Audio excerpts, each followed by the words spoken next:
Hi everyone, today I am going to be talking about how to change your Etsy shop location, and there are a few reasons why you would want to do that.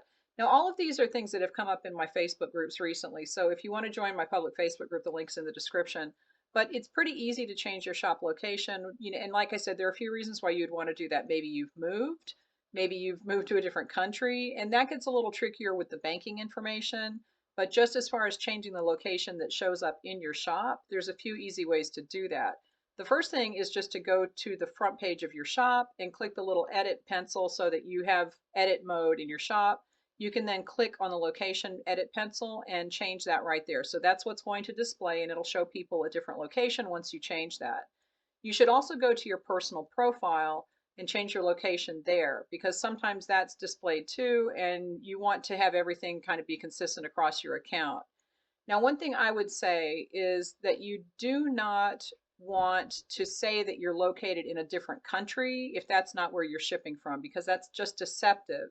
And I've seen a lot of people say that they ordered from someone who said that they were in a specific country, and so they ordered domestically. They thought they were getting something from the same country, but then it turns out that it was coming from a different place. It was a POD seller, or it was someone doing drop shipping, and they're having something manufactured and sent to them from a different country.